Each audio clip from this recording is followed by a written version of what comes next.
Before iron-shaped empires, before paper-kept memories, there was only the voice, echoing between mountains and seas, carrying stories from mouth to mouth. And among all voices, few spoke as loudly as that of Hercules, the hero of unmatched strength. But like all strength, his came at a price. Today, we will walk along rarely traveled paths, following not only his glorious steps, but also the shadows stretching behind them, prepared to cross the threshold where myth and sorrow intertwine. In this video, we will dive into the life and soul of Hercules, not just the champion of the 12 labors, but the man marked by guilt, divine pressures, and a struggle that at times seemed impossible to win. Across 4 chapters, we will journey from the harsh reality of being Greece's most famous hero to the rituals and mysteries surrounding his name. Imagine yourself in the body of Hercules. With each sunrise, the weight you carry is not only of muscle and bone, but of colossal expectations. From birth, you are not merely a man, you are the son of Zeus, and that means every mortal who crosses your path expects you to be more than human. But along with divine blood came a curse. Hera, wife of Zeus, swore to pursue you until your final breath. Nothing you do will ever be enough to calm her hatred. And when the gods decide something, fate closes like a gate of stone.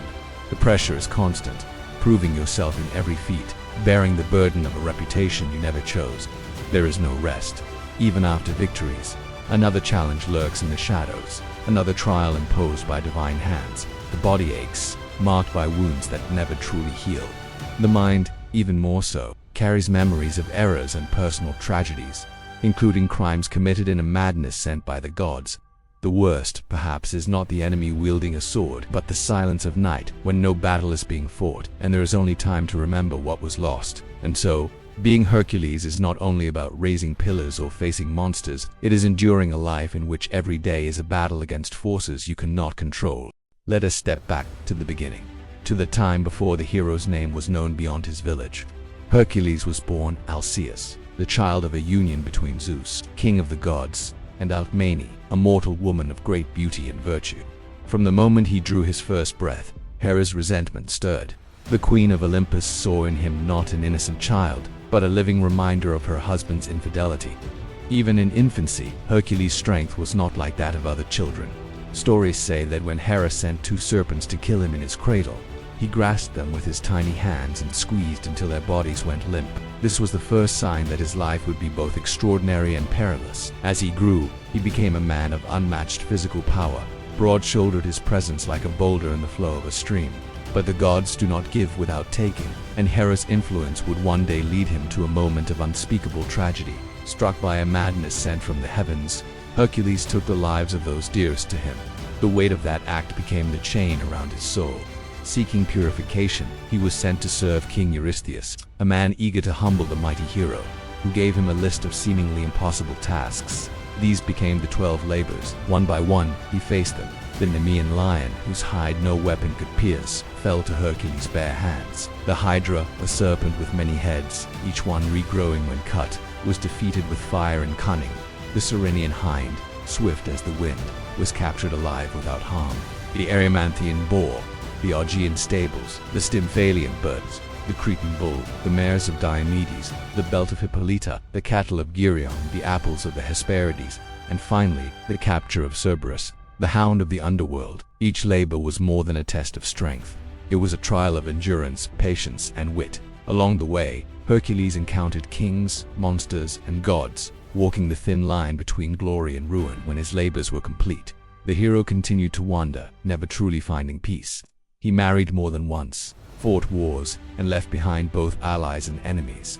His end came through treachery and misunderstanding, poisoned not by the hand of an enemy, but by a gift from someone he loved. His mortal body perished in flames, but the gods lifted his spirit to Olympus, granting him a place among them. There he was reconciled even with Hera, who gave him her daughter Hebe as a wife. The man of trials became a god of strength, honored in temples and remembered for ages to come. The labors of Hercules are often told as feats of strength, a hero against impossible odds, triumphing by sheer force and courage. But beneath the surface they are something more, a pattern, an initiation, a symbolic journey through life, death and transformation. In ancient Greece, myths were not just stories to pass the time. They were mirrors in which people saw the structure of the cosmos, the path of the soul, and the duties of a mortal in the face of the divine. The 12 labors, in particular, have long been linked to sacred rites of passage, challenges, designed not merely to test the body, but to purify the spirit. Imagine for a moment the Nemean lion. Its impenetrable hide could be seen as the barriers life places before us, those trials that cannot be overcome with ordinary tools, but only by changing the way we approach them. Hercules did not pierce the hide with a blade. He embraced the beast, suffocating it with his own arms. It was a lesson in adaptation, that strength lies not just in force, but in finding a different path. The Hydra, with its many heads, may represent our inner struggles, fears, desires, and habits that return even when we believe we have cut them away. Only by burning the stumps, sealing the wounds, could Hercules prevent them from growing again. In life, as in the labor, certain problems must be met with permanence, not half measures. The capture of the Cyrenian hind, sacred to Artemis, speaks of restraint, the ability to take without destroying, to act without harm. The cleansing of the Aegean stables, a task of filth and enormity, shows the value of resourcefulness, as Hercules rerouted rivers rather than toil endlessly with a shovel. Many scholars have noted a cosmic dimension to these labors, that they might correspond to the 12 signs of the zodiac, or 2 cycles of the sun through the year. Each challenge would then be a phase of cosmic time, with Hercules embodying the soul's journey through the trials of existence toward immortality. The final labor, bringing Cerberus from the underworld, is often seen as the ultimate rite of initiation. The hero confronting death itself, not as an enemy to destroy, but as a force to be respected and temporarily guided into the realm of the living. In this way, the 12 labors become not just heroic adventures, but a map of the human condition: struggle, transformation, mastery, and transcendence. They remind us that myths are not merely about gods and monsters, but about us, our challenges, our changes, and our search for meaning. Long after his mortal life ended in fire and transformation, Hercules lived on in the hearts of the Greek people, not merely as a hero of the past, but as a presence woven into their festivals, their sanctuaries, and their daily speech.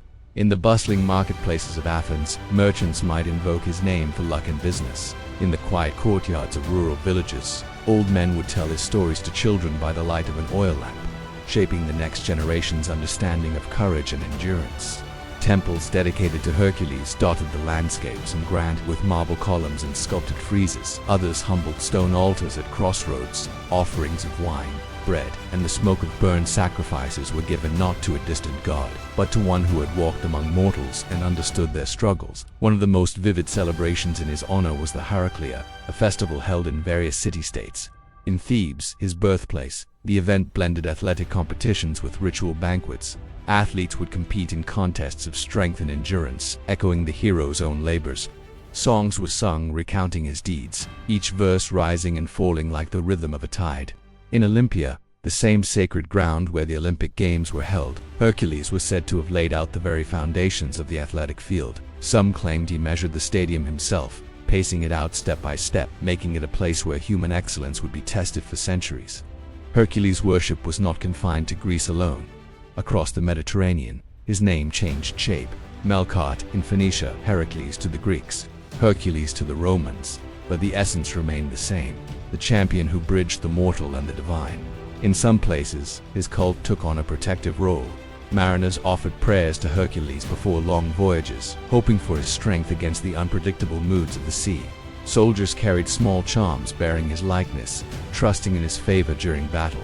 Farmers might hang his image near their fields, believing he could guard against misfortune. To the Greeks, Hercules was more than myth. He was a reminder that even the mightiest must suffer, that glory is often born from hardship, and that the line between man and God can be crossed through perseverance, service, and fate. And so, as night fell over the ancient cities and villages, and the glow of the hearth cast warm light on stone walls, his stories were told again, words drifting upward like smoke, keeping the hero's name alive, century after century.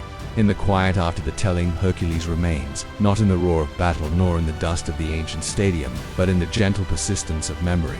For thousands of years his name has crossed seas and empires, reshaped by tongues and cultures, yet always carrying the same weight. The story of a man who bore impossible burdens and through strength and endurance transcended them. Perhaps that is why his tale still lingers, not because we all wrestle lions or face 12 impossible tasks, but because, in our own quiet ways, we too meet trials that test the measure of our spirit. We to carry the weight of mistakes, of regrets, and of promises kept despite the cost. And maybe that is why, when the ancient storyteller spoke his name, it was less a celebration of conquest and more a reminder of endurance. As you drift now, imagine the hero at rest, his labors behind him, the fires of trial long extinguished.